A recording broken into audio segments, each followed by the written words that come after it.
Carlos എന്ന് പേരിട്ട പ്രതിമയെ സ്വീകരിക്കാൻ തയ്യാറായി ഫ്ലോറിഡ.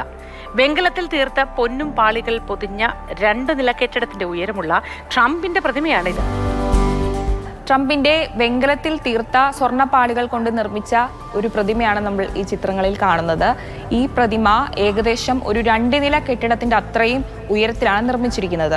ഒരു സംഘം ക്രിപ്റ്റോ നിക്ഷേപകരാണ് $3 ലക്ഷം, അതായത് നമ്മുടെ ഇന്ത്യയിൽ ഏകദേശം 2.7 കോടിയോളം രൂപ വരും, ആ തുക മുടക്കിയാണ് ഈ ഒരു പ്രതിമ നിർമ്മിച്ചിരിക്കുന്നത്.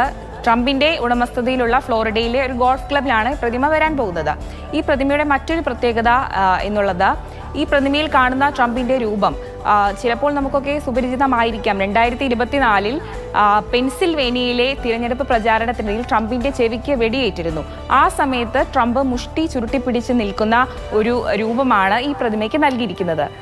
ഈ പ്രതിമ എന്നാണ് അനാവരണം ചെയ്യാൻ പോകുന്നത് എന്നുള്ള കാര്യത്തിൽ ഒരു തർക്കം നിലനിൽക്കുന്നുണ്ട്. ഈ പ്രതിമയുടെ ശില്പി ആയ അലൻ കോട്രിൽ ഒരു ബൗദ്ധിക സ്വത്തവകാശ തർക്കം ഇപ്പോൾ ഉന്നയിച്ചിരിക്കുന്നുണ്ട്. അതായത് ഈ പ്രതിമയെക്കുറിച്ചുള്ള ഒരു മീം കോയിൻ പുറത്തിറക്കിയിരുന്നു. ആ കോയിനെ ഉപയോഗിച്ചിരിക്കുന്നത് തൻ്റെ സമ്മതമില്ലാതെയാണ് ഈ പ്രതിമയുടെ രൂപം ഉപയോഗിച്ചിരിക്കുന്നതെന്നാണ് ഈ ശില്പി പറയുന്നത്. അതുകൊണ്ട് തന്നെ ഏകദേശം $90,000 തുക തനിക്ക് നൽകിയില്ലെങ്കിൽ ഈ പ്രതിമ തൻ്റെ ഫാക്ടറിയിൽ നിന്ന് പുറത്തിറക്കില്ല എന്നാണ് ഈ ശില്പി ഇപ്പോൾ പറയുന്നത്.